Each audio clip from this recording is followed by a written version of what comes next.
Right, absolutely. I've seen so many affiliates just pouring money into ads or content, and then they're scratching their heads because the numbers aren't, adding up at the end of the month. So when you say conversion optimization, what does that actually look like on the ground?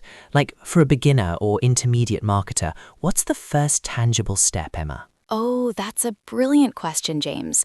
The first and honestly most overlooked step is understanding your audience's journey, like really understanding it. Where do they land on your site? What's the path they take?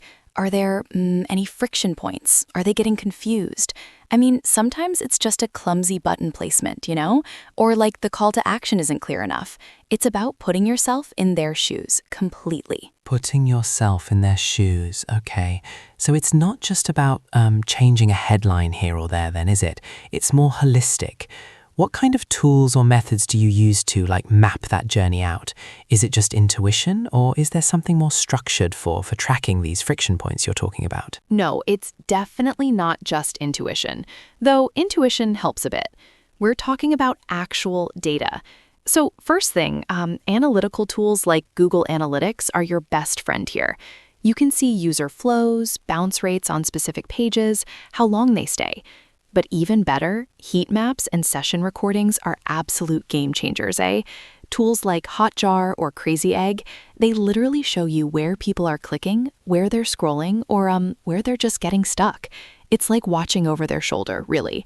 That's invaluable because then you can pinpoint oh, nobody's seeing my affiliate link here, or this paragraph is just too long, people are bailing. Wow. So you're getting actual visual feedback. That sounds incredibly powerful. So once you've identified these stuck points, what's the next action? Do you just make a change and hope for the best, or is there a more scientific approach to improving things? Oh, absolutely a more scientific approach. You definitely don't just change it and cross your fingers. No, that's where A/B testing comes in, James. You create two versions, A and B, of a page element. Say a different headline or a red button versus a green button, a different image. Then you show version A to half your audience and version B to the other half.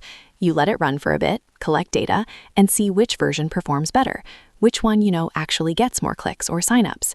It's the only way to know for sure what's actually working and what's not. It takes the guesswork completely out of it, and it's surprisingly easy to set up with modern tools. That's brilliant, really systematic. So beyond just button colors or headlines, what about the actual messaging in a call to action? I mean, buy now feels a bit blunt sometimes, doesn't it? Are there specific phrases or psychological triggers that you find particularly effective for, getting people to take that final step on an affiliate offer? Oh, totally. Buy now it's a bit aggressive, isn't it? It's like asking someone to marry you on the first date. It works in some contexts, but usually we want to soften it, make it more value-driven. Think about benefits over actions. Instead of click here, maybe it's get instant access or unlock your free guide. Urgency and scarcity are huge too, but you have to be ethical about it, eh? Like limited stock available if it's actually limited, or offer ends soon. Also, social proof. Join 10,000 happy customers. That can be incredibly powerful. People, they like to follow the crowd, It signals trust and validates their decision. Right, so it's about reducing perceived risk and increasing the perceived reward. I like that. And I suppose the placement of these calls to action also matters immensely, doesn't it? Not just the words themselves. You wouldn't just slap it at the very bottom of a long article, would you? Exactly. Placement is absolutely critical. Think about the reader's intent. If they're reading a review of a product, they're probably closer to making a decision. So a call to action can be higher up, maybe after the main pros and cons. If it's an informational article, you might want to introduce it more subtly, perhaps offer a lead magnet first, then transition. You can have multiple CTAs, but they need to be strategically placed. Don't overwhelm them, but don't make them search for it either. It's a delicate balance, honestly, and that's where testing really, really helps. You might find a sticky bar at the top converts better, or a pop-up after 30 seconds. So once you've got those conversions humming along and you're making consistent sales, that's when you start thinking about scaling. It's not just about doing more of the same, eh? It's about smartly growing that profitable foundation you've built. Scaling. That's the dream for many, isn't it? Moving beyond that initial success to something more substantial. But what's the biggest mistake people make when they try to scale their affiliate business? I imagine it's easy to just, blow up what's working if you're not careful. Oh, absolutely, James. The biggest mistake is usually trying to scale too fast without solid systems in place, or just throwing money at traffic without optimizing conversions first. We just talked about conversion optimization, and that's paramount before scaling. Once you know your conversion rate, then you can scale traffic effectively. But the next big thing for scaling is automation. You cannot manually do everything once you start growing. Automate your email sequences, your social media posts, your content scheduling. Free up your time to focus on strategy, not just execution. It's like delegating tasks to robots effectively. Automation, right. That makes perfect sense. So less hands-on, more strategic oversight. But beyond the tech, what about expanding the actual offerings? Should you just stick to one niche, or is diversification part of that scaling strategy? That's a fantastic point, James. Diversification is absolutely key for long-term sustainable scaling. You don't want all your eggs in one basket, eh? First, expand within your current niche. Are there other complementary products or services you can promote? Maybe digital products instead of just physical, or vice versa.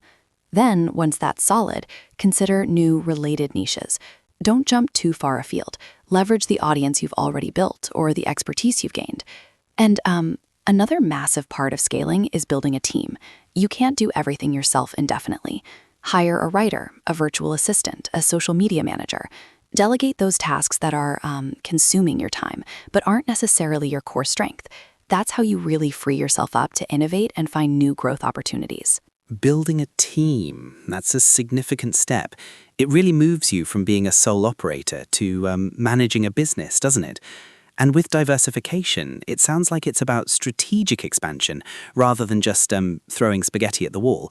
So to really tie this all together, Emma, what's one piece of advice you'd give to someone who feels stuck, like they're just on a plateau trying to scale their affiliate business? Oh, if you're on a plateau, my absolute number one piece of advice would be go back to your data, seriously. Reevaluate your conversions. Are they slipping? Is there a new friction point? And then look at where you can automate or delegate. Don't be afraid to invest in tools or people that will save you time and ultimately, accelerate your growth. And don't stop learning, eh? The affiliate landscape, it changes so fast. So stay curious, stay agile, and keep testing. Always keep testing. That's how you break through any plateau, I promise.